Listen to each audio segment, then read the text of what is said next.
আওয়ামী লীগ যেই পলিসিতে ক্ষমতা এসেছিল, ওই সচিবালয়ের সচিবদের আন্দোলনের ভিত্তি থেকে আওয়ামী লীগ প্রথম ক্ষমতায় আসে, মনে আছে কিনা? ঠিক ৯৬-তে।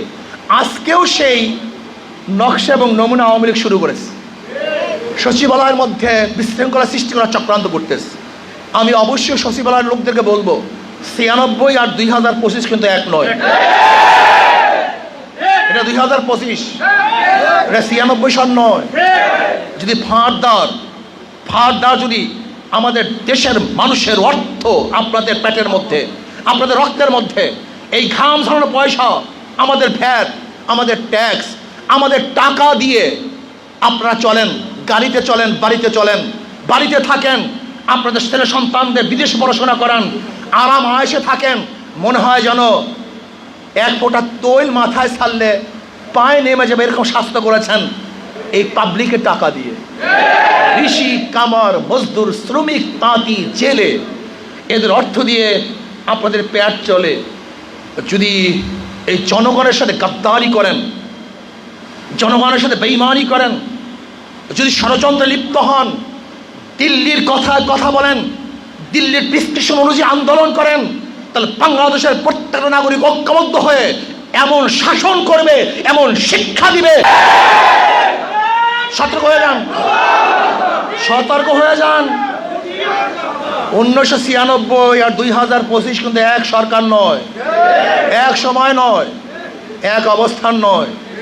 বাংলাদেশের জনগণ সচেতন হয়েছে, তারা নিজেদের পরিচয় লাভ করতে চায়, তারা দিল্লির গোলামি করতে চায় না, দিল্লির তাবেদারি করতে চায় না, দিল্লির চোখে চোখ রেখে কথা বলতে চায়, দিল্লির হাতে হাত রেখে কথা বলতে চায়, দিল্লির উপরে আঙ্গুল উঁচিয়ে কথা বলতে চায়।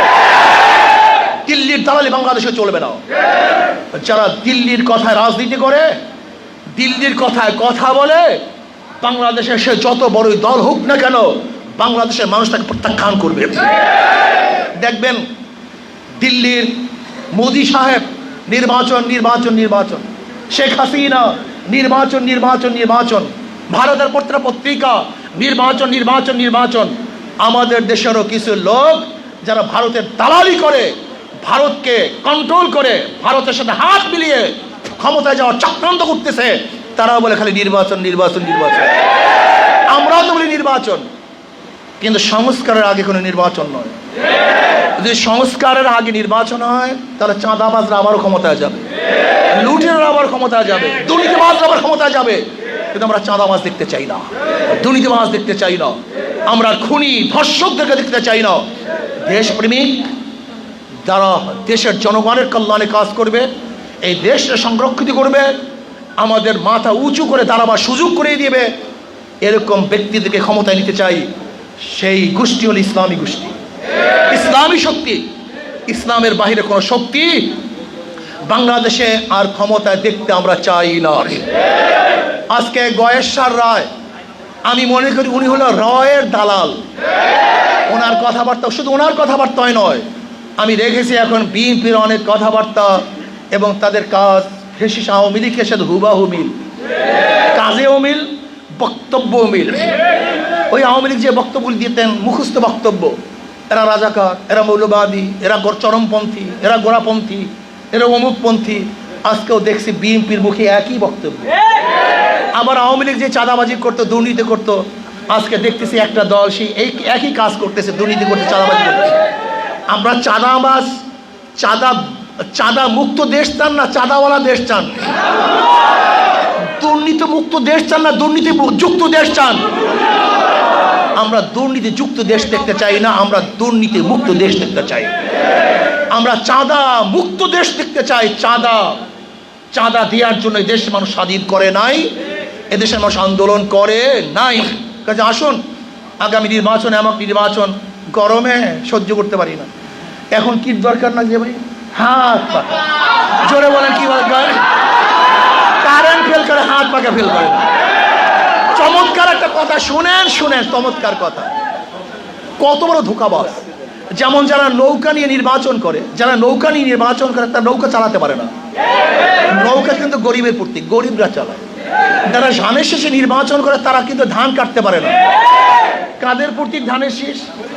গরিবের প্রতীক। নাঙ্গল নিয়ে যারা নির্বাচন করে, নাঙ্গল নিয়ে যারা বহন করতে পারে না, অথচ প্রতীক কাদের? গরিবদের প্রতীক। দেখেন সবাই গরিবদের শুভাকাঙ্ক্ষী, কত বড় ধোঁকাবাজ। এরপর আসেন যারা কাস্তে নিয়ে নির্বাচন করে, ওই যে কাস্তে, কাশি যা দিয়ে ধান কাটে, কাশি দিয়ে কারা কাজ করে? গরিবরা কাজ করে। গরুর গাড়ি নিয়ে যারা নির্বাচন করে, গরুর গাড়ি কারা চালায়? গরিবরা চালায়। কিন্তু যারা নির্বাচন করে একজনও গরু গাড়ি চালাতে, তার মানে ওদের কথায়, ওদের কাজে, ওদের মার্কার মধ্যে সব জায়গায় গরমিল, কোনো জায়গায় সবই ধোঁকাবাজি। ওদের বক্তব্য ধোঁকাবাজি, ওদের মার্কার মধ্যে ধোঁকাবাজি। ইসলামী আন্দোলন বাংলাদেশ হাত পাখা নির্বাচন করে, যারা নির্বাচন করে তারাও চালাতে পারে, যারা করে তারাও চালাতে পারে। কেউ কার মার্কা বুকি নিয়ে ঘুমায় না, নাঙ্গল কেউ বুকি নিয়ে ঘুমায় না, নৌকা নিয়ে কেউ বুকি নিয়ে ঘুমায় না। কেউ নাঙ্গল, ধানের শীষ, নৌকা নিয়ে ঘুমায় না, কিন্তু হাত পাখে এমন এক প্রতীক ঘুমের সময় বুকের উপরে থাকে। ইসলামী আন্দোলন বাংলাদেশ, ইসলামী আন্দোলন বাংলাদেশ। শোনেন, ইসলামী আন্দোলন বাংলাদেশ, ইসলাম প্রথম নাম হলো, ইসলাম শব্দের অর্থ শান্তি। তাদের নামের প্রথম শান্তি, তাদের প্রতীকের মধ্যে শান্তি, তাদের কাজের মধ্যে শান্তি। ইনশাআল্লাহ আমি বিশ্বাস করি ইসলামী আন্দোলন বাংলাদেশ যদি ক্ষমতায় যায়, তাহলে বাংলাদেশের প্রত্যেকটা মানুষের অধিকার বাস্তবায়ন হবে। চাই সে পুরুষ হোক, মহিলা, ঋষি, কৃষক, মজদুর, তাঁতি, জেলে, বেতো, শিক্ষিত, অনশিক্ষিত, যত প্রকার, যত শ্রেণীর, যত আদর্শের মানুষ বাংলাদেশে বসবাস করে, যত ধর্মের মানুষ বাংলাদেশে বসবাস করে, প্রত্যেকটা মানুষ শান্তি পাবে, মুক্তি পাবে। ইনশাআল্লাহ আশা করি এই ইসলামই একমাত্র শান্তির এবং মুক্তির গ্যারান্টি দিতে পারে, অন্য কোনো আদর্শ মুক্তি এবং শান্তির গ্যারান্টি দিতে পারে না। আসুন